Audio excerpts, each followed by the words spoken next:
चेन्नई के वो 4 खिलाड़ी कौन से हैं जिनको चेन्नई मैनेजमेंट रिटेन करेगी। 4 खिलाड़ी को अपने पास आईपीएल ऑक्शन से पहले अपने पास रखने ही होंगे और इसी के साथ ही वो 4 खिलाड़ी क्यों रखने होंगे और उनके 4 खिलाड़ी आईपीएल ऑक्शन से मेगा ऑक्शन से पहले दिसंबर में होना है और नवंबर में ये कंफर्म करने हैं। हर टीम से 4 खिलाड़ी मेगा ऑक्शन में जाने हैं रिटेन करना है, यानी कि हर टीम से 4 खिलाड़ी मतलब कि लेने ही लेने हैं मेगा ऑक्शन से पहले। तो वो चेन्नई सुपर किंग के वो कौन सी स्पीडवे एक्सप्रेस में हैं, वो चेन्नई सुपर के वो 4 खिलाड़ी, और ये 4 खिलाड़ी बड़े अहम हैं। हर टीम के लिए 4 खिलाड़ी चुने जाएंगे, लेकिन चेन्नई सुपर किंग वो कौन से ध्रुव के हैं। तो अगर हम पहला बात करें ऋतुराज गायकवाड़, क्योंकि ऋतुराज गायकवाड़ बिल्कुल ही एकदम बहुत ही ज़बरदस्त कप्तानी भी कर चुके हैं। अब उनके पास कप्तानी का भी कहते हैं कि पूरी कमान आ चुकी है और ऋतुराज गायकवाड़ का पूरे आईपीएल में प्रदर्शन शानदार रहा है। इसमें कोई दो राय नहीं है, संशय नहीं है कि ऋतुराज गायकवाड़ ही कंफर्म है, हो चुके हैं और कंफर्म हैं रिटेन के लिए। और उनका जो आईपीएल कैरियर है 66, 2380, 108 रन का हाईएस्ट औसत, 41 स्ट्राइक रेट, 136, 2 शतक और 18 शतक, ज़बरदस्त रिकॉर्ड है, बहुत ही बढ़िया शानदार। और वीडियो अच्छा लगे तो लाइक कीजिए, शेयर कीजिए, सब्सक्राइब कीजिए, चैनल को सब्सक्राइब कीजिए, चैनल को ज़्यादा से ज़्यादा इस फौजी भाई को सपोर्ट कीजिए। दोस्तों रोज़ अच्छे वीडियो डालता हूं, लेकिन आप लोग सपोर्ट नहीं करते हो, लाइक नहीं करते हो, चैनल को शेयर नहीं करते हो, सब्सक्राइब नहीं करते हो। दोस्तों इस फौजी भाई को सपोर्ट कीजिए दोस्तों। और इसी के साथ ऋतुराज गायकवाड़ का कैरियर बड़ा ही दिलचस्प और शानदार है। और इसी के साथ आप देख सकते हो कि क्या ज़बरदस्त पूरे आईपीएल में ज़बरदस्त उन्होंने हर मैच में रन बनाए हैं, इक्का दुक्का छोड़ के। और इसी के साथ ही चलो चेन्नई सुपर किंग फाइनल तक नहीं पहुंच पाई, वो अलग बात है, लेकिन अब ऋतुराज गायकवाड़ में अब वो कौन सी नई हो सकता है कि धोनी अगले साल। और दूसरा नाम आता है रिटेन करने के लिए धोनी ऑब्लिक शुभम दुबे, यानी कि ये क्यों है ऑब्लिक, और उसका बड़ा रीज़न निकल के सामने आया है क्योंकि धोनी के मांसपेशियों में फटी हुई थी, तो मांसपेशियों में दिक्कत नज़र आ रही थी, इसलिए वो लास्ट के 1 या 2 ओवर पहले ही मतलब कि रन बनाने के लिए आते थे। लेकिन अब वो नवंबर में ही डिसीजन लेंगे कि उनका स्वास्थ्य कैसा है और उसके बाद डिसीजन लेंगे। हम तो कहते हैं थाला रिटायर ना हो और खेलते रहें, लेकिन अगर वो जो बोलेंगे वो तो कंफर्म है, अगर वो खेलना चाहेंगे तो 100% वो आएंगे।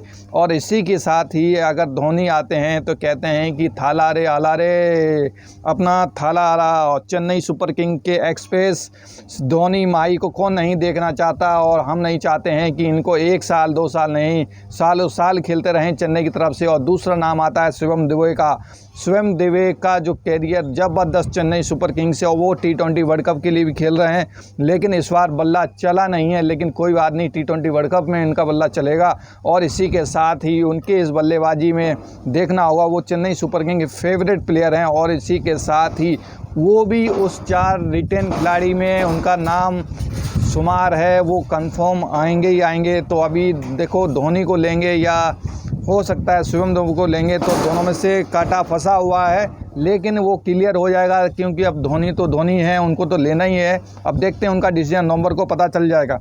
और इसी के साथ ही धोनी का आईपीएल जो प्रदर्शन है 264 मैचों में 5243 रन, हाई स्कोर 84, औसत 39 का है, स्ट्राइक रेट 137 का है, 50 मार चुके हैं। यानी कि लास्ट कहते हैं कि लास्ट बैटिंग में आते हैं, 1 और 2 ओवर खेलने के लिए आते हैं। उस 2 ओवर 3 ओवर के अंदर ही इनका स्कोर देखिए भाई, 5243 रन, क्या ज़बरदस्त है, कौन नहीं इनको लेना चाहेगा। इनकी तो कहते हैं कि अगर वो ना भी खेलें, लेकिन अगर क्रीज पे बने रहें, सिर्फ मैदान पे बने रहें, तो जोश डबल हो जाता है। अगर हम शुभम दुबे की बात करें, ये प्लेयर नहीं है, ये तो भाई आंधी तूफान सिक्सर है। 65 मैचों में 1502 रन बना चुके हैं, हाईएस्ट 95, औसत 30, स्ट्राइक रेट 146 और 50-9। अगर इनका बल्ला चलता है तो सीधा गेंद स्टेडियम के बाहर ही जाती है, इसमें कोई दो राय नहीं है। ये कहते हैं शुभम दुबे फिनिशर, यानी कि धोनी के रिप्लेसमेंट, लेकिन धोनी का तो नंबर नहीं काट सकते, लेकिन उनके ही गुरु चेले हैं, ये दोनों गुरु चेले के उस पर चल रहे हैं। और शुभम दुबे 100% रिटेन किए जाएंगे, ये कंफर्म है। और अगर हम बात करें धोनी का निर्णय लास्ट मोमेंट में ही होता है, वो डिसीजन लेते हैं, तो वो आला रे नवंबर में उनका डिसीजन आएगा ले। और उसके बाद हम बात करें जड्डू भाई, ऑलराउंडर जड्डू भाई, इस बार आरसीबी के साथ साथ जो मैच हुआ था, बच गए, थोड़ा सा हल्का सा बच गए। अगर जड्डू और धोनी आउट ना होते, और जड्डू की तो स्पीड ज़बरदस्त, 42 रन बनाए थे और लेकिन नहीं पहुंच पाए। लेकिन वो कब करिश्माई ऑलराउंडर इस इंडिया के नंबर 1, इस वर्ल्ड के नंबर 1 कहते हैं ऑलराउंडर जड्डू, और कब इनका सिक्का बोलता है किसी को पता नहीं है, कब इनका बैट तलवारबाजी की धार से ज़्यादा चलता है कुछ पता नहीं। और इनके अगर बात करें, ये 240 में पूरे 3000 होने वाले हैं, 40 रन और कम है, और हाई स्कोर 62 का है, औसत 27 का, विकेट 160। जड्डू का तो नाम कन्फर्म है, कौन नहीं लेना चाहेगा, कौन ये गलती करना चाहेगा जड्डू भाई को नहीं लेना चाहे, ये कन्फर्म हो चुका है। जड्डू भाई तो खेलेंगे। और ये चौथा खिलाड़ी कौन है, गैस कीजिए, कमेंट कीजिए, और हम बताने वाले हैं वो चौथा खिलाड़ी। क्योंकि जड्डू भाई का तो मानना पड़ेगा, पूरे इस आईपीएल में उनका भी बल्ला चला, बॉलिंग चली, लेकिन आईपीएल में फाइनल तक नहीं पहुंच पाए। लेकिन सांसें रोक दी थी आरसीबी की, एक धड़कन ही बंद हो गई थी। लेकिन क्या करें, किस्मत है, किस्मत का वो है। और मथीसा पथिराना चौथा खिलाड़ी, अगर ये मथीसा पथिराना अगर इस आईपीएल में खेलते लास्ट मोमेंट में, तो 150 नहीं 200% चेन्नई सुपर किंग के कहते हैं वो 100% वो लेके जाती।